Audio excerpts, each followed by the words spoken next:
बाई पडल्या अचानकच आजारी. बाईंना काही खावंसच वाटेना. मग म्हटलं त्यांच्यासाठी थोडंसं ना चिप्स वगैरे तळून द्यावेत. मग चिप्स दिले तळून त्यांना. तसं पण पौर्णिमा होती ना, मग खिचडी वगैरे करून देत होते.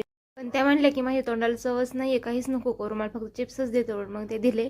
इकडं बाहेर बघ हे कापसाच्या गोण्या खाली टाकत होते, कारण कापूस द्यायचा होता ना, म्हणून. मग म्हणलं बघावं यांच्या किती गोण्या राहिल्यात वरती. तर एवढी शेवटचीच गोणी राहिली होती लास्टची. मग ती टाकली आणि आम्ही खाली आलो.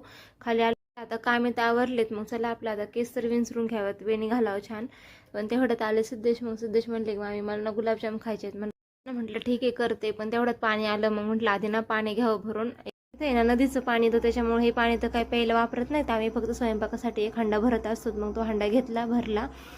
त्याला म्हटलं मग आता गुलाबजाम घ्यावे करून, कारण पिल्लू पण झोपलं होतं ना, त्याच्यामुळे मग आता लवकर होतील पण. कारण नाही तर मग ती सारखं पिठात हात घालत, पाण्यात हात घालत, नाहीत पाणी खेळत काहीतरी करतेस. मग त्याच्यामुळे म्हटलं ती झोपली तोपर्यंत घ्यावं पटपट करून.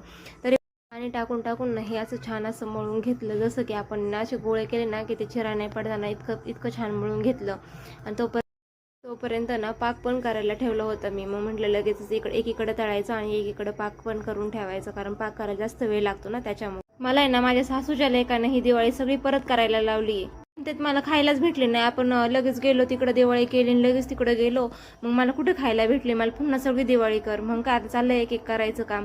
ते पण पिल्लूला बघता बघता ते पिल्लू उठलंच तेवढ्यात. म्हणले चला मेकअप वगैरे करूयात. बाय बाय, आजच्यासाठी एवढंच.